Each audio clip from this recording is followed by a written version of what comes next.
बैसाख के पावन पवित्र महीने में दीपक का यह उपाय आपके भाग्य की रेखाओं को प्रबल कर सकता है। आप जानते होंगे बैसाख का महीना त्रिदेवों को समर्पित है, जिसमें से सबसे पहले श्रीहरि विष्णु को समर्पित यह माह माना जाता है।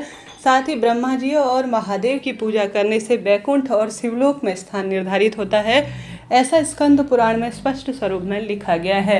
अगर आप कुछ भी नहीं कर पाते हैं तो मात्र ये इस स्थान पर आप दीपक लगाकर विशेष कार्य कर लेते हैं ना, तो दुनिया में आप सभी के लिए सुख निश्चित होंगे और पूर्व जन्म के और इस जन्म के पाप कर्म जो भूल चूक से हुए हैं वह नष्ट होते हुए आपको जो है पूरे बैसाख माह के स्नान ध्यान पूजा जप तप का फल मिलेगा। आप जानते होंगे दीपक से संबंधित कोई भी उपाय हो वह भाग्य की रेखाओं को निश्चित ही प्रबल करता है।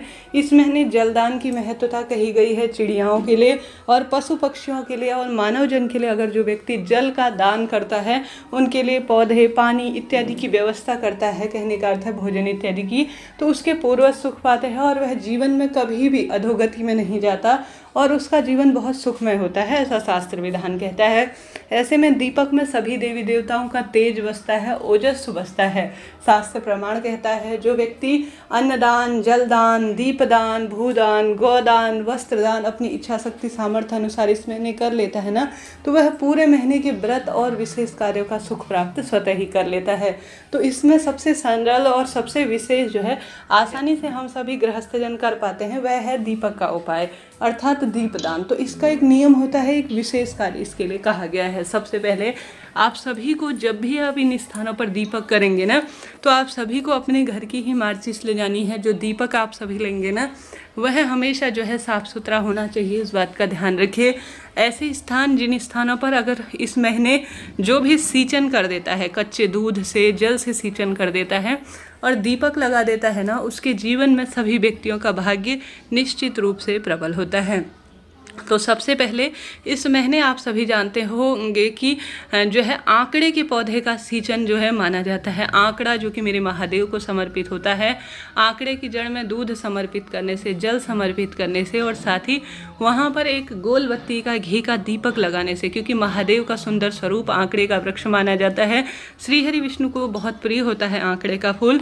जो है आप सभी को वहाँ पर किसी भी विशेष तिथि जैसे पूर्णिमा हो गई, मासिक शिवरात्रि, प्रदोष का दिन, गुरुवार का दिन, सोमवार का दिन, एक दिन जाकर, रोज ऐसा संभव नहीं है कि आंकड़े के पौधे के पास आप सभी जो है यह कार्य कर सके। तो आप सभी को कभी कभी किसी शुभ दिन में आंकड़े के पौधे के पास जो है इस पावन पवित्र वैशाख महीने में आप सभी को आराम से बड़े प्रेम पूर्वक ब्रह्म मुहूर्त में जाकर जल इत्यादि का सींचन करना है और आप सभी कोशिश करें कि एक गोल बत्ती का घी का दीपक लगा दीजिएगा। अगर आप सभी सुबह सींचन कर आए हैं तो शाम को दीपदान कर देंगे तो भी आप सभी के लिए पर्याप्त होगा। किसी भी वृक्ष में शाम 5 बजे बाद उस पेड़ की पत्ती नहीं टूटने पाए और नहीं किसी भी स्वरूप में इस बात का ध्यान रखें कि उसमें जल आपको सींचना है। कोई भी पूजा पाठ हो सही विधि से की जाती है तभी उसका फल आता है, आप सभी जानते होंगे। तो इस बात का ध्यान रखते हुए आप उपायकारी कीजिएगा। तो पहला तो इस महीने आंकड़े के वृक्ष को सींचने का, पौधे को सींचने का महत्व कहा गया है, तो कोशिश करें अगर आपसे ऐसा संभव हो तो अति उत्तम है। अगर आंकड़ा जो है आसपास ना हो तो आप सभी विशेष तौर पर इस पावन पवित्र महीने में आप सभी को पीपल पूजना है। परंतु पीपल वृक्ष की जड़ में कौन सा दीपक लगाना चाहिए यह भी विशेष जानकारी है। पीपल वृक्ष आप जानते होंगे, वृक्ष में मैं पीपल हूँ ऐसा स्वयं श्री कृष्ण भगवान कहते हैं। पीपल वृक्ष में देवी लक्ष्मी का वास है, पीपल वृक्ष में शनि देवता का वास है, पीपल वृक्ष में पितरों का वास है। जितनी परिकल्पना पीपल वृक्ष की कही जाए ना उतना कम है। इतना सुंदर वर्णन मिलता है इस महीने पीपल सींचने का। पीपल वृक्ष की जड़ में आप सभी को बैसाख महत्व सुनना है, बैसाख महीने की कथा सुननी है।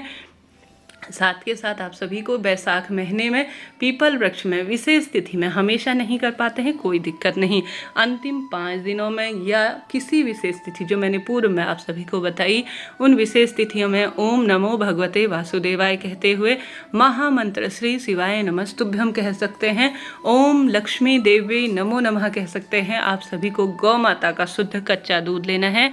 कच्चे दूध में आप चाहें तो कुछ शक्कर इत्यादि डाल सकते हैं, चाहे तो काले तिल डाल सकते हैं। दूध जो है सफ़ेद रंग की वस्तु, यह चंद्रमा से संबंध रखती है। काले तिल शनि देवता से संबंध रखते हैं, जो कि परम सुखों के लिए कहे गए हैं। आप सभी को बैसाख महीने में पीपल वृक्ष की जड़ में जरूर से इनका सिंचन करना है। साथ के साथ आप सभी को आवश्यक रूप से गोल बत्ती का दीपक मेरे महादेव और मेरे श्रीहरि विष्णु को समर्पित माना जाता है, अर्थात देवताओं के निमित्त होता है। तो गोल बत्ती का घी का दीपक, क्योंकि यह महीना जो है देवों को समर्पित माह है, तो आप सभी को गोल बत्ती का घी का दीपक आवश्यक रूप से पीपल वृक्ष की जड़ में समर्पित कर देना है। अब महिला पुरुष क्या करते हैं कि बहुत अधिक रात हो जाती है तब जो है आवश्यक रूप से पीपल का जो है दीपदान करते हैं। ऐसा नहीं करें जी। हल्का सा अंधेरा हो, हल्का सा उजाला हो, शास्त्र प्रमाण कहता है इस शुभ समय में अगर दीपदान किया जाए तो लाख गुना फलों की प्राप्ति हो जाती है। तो आप सभी को यह कार्य करना है। और पीपल वृक्ष की आपको 7 परिक्रमा दाहिनी तरफ से शुरू करते हुए हाथों को जोड़ते हुए, चाहे तो कच्चे सूत से करें, चाहे तो हाथों को आप करबद्ध कर कर जोड़ कर करें, इच्छा आपकी है। आप सभी से संभव हो तो बैसाख महत्म भी इस जगह पर पढ़ लेते हैं ना, तो आपके पितरों का तारण होने से कोई नहीं रोक सकता, आपको परम सुख मिलने से कोई नहीं रोक सकता। तो कीजिएगा जी, यह कोई कही सुनी बातें नहीं है, इनका शास्त्र प्रमाण मिलता है। तो हमने बात कर ली आंकड़े के पौधे में दीपदान और पूजा की, पीपल वृक्ष की पूजा की। अब हम बात कर लेते हैं तुलसी और बट वृक्ष की। तुलसी जो कि श्रीहरि विष्णु को समर्पित जो है वृक्ष है और अपने आप में पावन है, पवित्र है, देवी लक्ष्मी है, माँ वृंदा है, माँ तुलसी है, शालिग्राम जी महाराज के स्वरूप के रूप में कही जाती है। तुलसी का तो जितना वर्णन हो उतना कम है। तो आपको तुलसी माँ और जो है इस महीने बड़ वृक्ष जिसमें हम बट सावित्री व्रत का पूजन करते हैं ना, उसी की बात कर रही हूँ। इन 2 वृक्षों में से देखिए हमारे देवतुल्य इन वृक्षों को कहा गया है। इन स्थानों में से कोई 1-2 स्थान पर भी आप नियमबद्ध तरीके से या जब भी आपको समय मिले विशेष तिथि में कार्य करने का प्रयत्न करें। आप सभी को भी इन स्थानों पर कच्चे दूध से सिंचन करना है और दीपक लगाने का प्रयत्न करना है। माँ तुलसी में हमेशा अगर देवी लक्ष्मी के निमित्त दीपदान कर रहे हैं तो लंबी बत्ती का चयन करें, श्रीहरि विष्णु का स्मरण करते हुए कर रहे हैं तो गोल बत्ती का ही चयन करें जी। यही बात बट वृक्ष के नीचे भी लागू होती है। तो इन स्थानों पर किया गया दीपदान इस महीने कभी खाली नहीं होता। इस महीने आप सभी सुंदर भाव से सरलतम तरीके से जितना संभव होना अन्नदान जलदान का प्रयत्न करने, भगवान ने आपको देने के योग्य बना रखा है। तो चलते फिरे कोई राहगीर जो है आपने देखा होगा प्यासे हैं, भूखे हैं, तो अपनी क्षमता सामर्थ्य अनुसार इन चीज़ों का चयन करें। इस कलयुग में दान की महत्वता ही सबसे अधिक कही गई है। साथ के साथ किसी मंदिर में किसी जो है पुजारी जन के कोई पैर नंगे हैं तो उनके पैरों में आप चप्पल का प्रबंध करें, छाता दान में दे, कूलर इत्यादि का दान कर सकते हैं। इच्छा शक्ति आपकी है। यह दिन कोई साधारण नहीं है, यह दिन चमत्कार के स्वरूप में कहे गए हैं।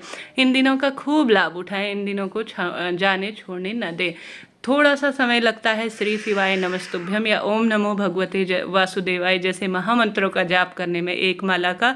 मेरा तो यह नियम है कि पूजा के समय सिर्फ ज़्यादा कोई समय नहीं लगता, 5-10 मिनट का समय लगता है, परंतु इस शुभ कार्य को कुछ नहीं कर पाते हैं तो यह तो कर ही लेते हैं। परम सुख इनसे मिलता है, मन को पूर्ण शांति का आभास होता है। तो इन स्थानों पर आप सभी को दीपदान करना है आवश्यक रूप से और विशेष तिथियों में सिंचन भी करना है। लाभ आपको निश्चित रूप से मिलेगा। कोई प्रश्न हो पूछ लीजिएगा, आपका अपना चैनल है, सभी सवालों के जवाब आप प्राप्त करेंगे।